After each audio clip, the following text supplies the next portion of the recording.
Dans la solitude, Dieu commence à vous montrer la vérité sur vos relations. Il révèle qui est censé marcher avec vous dans la saison prochaine et qui n'est pas. Cela peut être un processus douloureux, car certaines personnes dont vous devez vous séparer peuvent être celles qui vous sont chères. Mais croyez que quand Dieu retire quelqu'un de votre vie, c'est pour une raison. Il voit ce que vous ne pouvez pas voir et comprend ce qui pourrait entraver votre croissance. Pensez à Abraham quand Dieu l'a appelé à quitter son foyer pour une terre qu'il lui montrerait. Genèse 12:1. Abraham a dû laisser derrière lui non seulement son lieu de vie, mais aussi le confort des relations familières. Il a appris à faire confiance à Dieu pleinement. Dieu agit de même avec nous. Il nous appelle dans des saisons de solitude pour purifier nos vies des relations qui ne servent plus son dessein. Mais voici la beauté de la chose. Quand Dieu retire, il remplace aussi. Au bon moment, il amènera les bonnes personnes dans votre vie, des gens qui vous encourageront, vous soutiendront et s'aligneront sur l'appel qu'il a placé sur vous. Si vous traversez une saison où des relations s'éloignent, ne désespérez pas. Dieu ne vous punit pas, il vous protège. Il fait de la place pour mieux. Faites-lui confiance dans le processus. Parfois, la solitude est le meilleur moyen de discerner qui est vraiment destiné à parcourir ce chemin avec vous. Quand Dieu vous conduit dans une saison d'isolement, c'est souvent pour vous aider à recentrer vos priorités. La vie nous entraîne dans tant de directions que nous finissons par nous perdre dans l'agitation, la quête de succès, l'approbation des autres, les biens matériels. Et sans nous en rendre compte, nous nous éloignons de l'essentiel. La solitude permet d'appuyer sur pause, de se recalibrer. Quand vous êtes seul, vous voyez votre vie avec un regard neuf. Ce qui paraissait urgent, comme les apparences, la recherche de validation ou le besoin de tout contrôler, perd de son importance.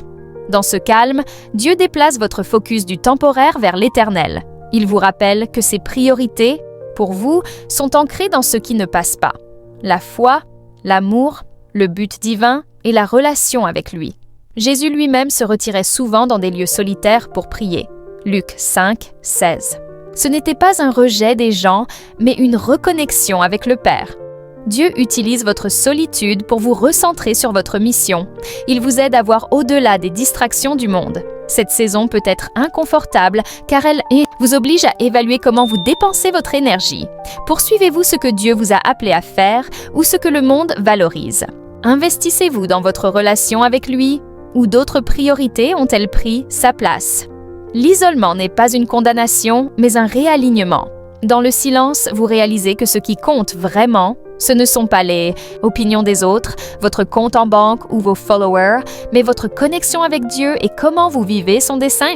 Vous y trouvez une paix inédite, une clarté pour les prochaines étapes, et vous comprenez que certaines choses que vous pensiez indispensables ne le sont pas. Ne résistez pas à cette saison. Laissez Dieu vous montrer l'essentiel. Parfois, Dieu vous isole pour que vous entendiez sa voix plus clairement. Dans le bruit quotidien, il est difficile de le discerner. Le monde est saturé de distractions, mais Dieu murmure. Pour l'entendre, il faut s'éloigner du chaos. Moïse a gravi la montagne seul pour recevoir les 10 commandements. Exode 19:20. Élie a entendu Dieu non dans le vent ou le feu, mais dans un doux murmure. 1 Roi 19:12. Ces moments de solitude étaient des rencontres divines. Si vous vous sentez isolé, ne confondez pas cela avec l'abandon. C'est une invitation à écouter celui qui vous connaît mieux que vous-même.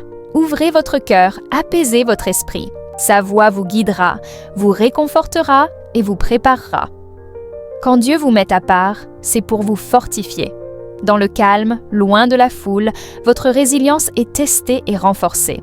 David a appris à compter sur Dieu seul dans les champs avec ses brebis, affrontant lions et ours, 1 Samuel 17, 34, 37. Ces batailles solitaires l'ont préparé à vaincre Goliath. De même, Dieu vous entraîne dans l'isolement pour les combats à venir. Cette force n'est pas que pour vous. Dieu vous prépare à être un soutien pour d'autres. La solitude forge une foi inébranlable, ancrée dans ses promesses. Si vous vous sentez seul, souvenez-vous, Dieu ne vous affaiblit pas, il vous construit. Votre isolement est une préparation pour une mission divine. Esther ignorait que son temps au palais la positionnerait pour sauver son peuple. Esther 4, 14. De même, Dieu vous équipe pour un dessein plus grand. Il retire ce qui n'est plus nécessaire, même si cela semble une perte. En réalité, c'est un gain.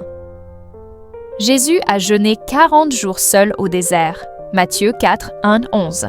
Ce temps l'a préparé à résister aux tentations et à accomplir sa mission. Votre saison de solitude n'est pas la fin, mais la fondation du chapitre suivant. Dieu ne vous laissera pas seul indéfiniment. Quand vous serez prêt, il vous relâchera avec une accélération divine. Jésus a attendu 30 ans avant son ministère public. Votre préparation cachée portera du fruit au moment voulu. Enfin, la solitude vous enseigne que Dieu est suffisant. Quand tout soutien humain disparaît, vous découvrez qu'il est votre source, votre pourvoyeur. Vous apprenez à vous aimer comme il vous aime, sans validation extérieure. Cela vous libère pour aimer les autres authentiquement. Alors, si vous êtes dans cette saison, ne résistez pas. Dieu ne vous oublie pas, il vous prépare. Faites-lui confiance. Ce temps de solitude façonnera la force, la sagesse et la foi nécessaires pour l'avenir.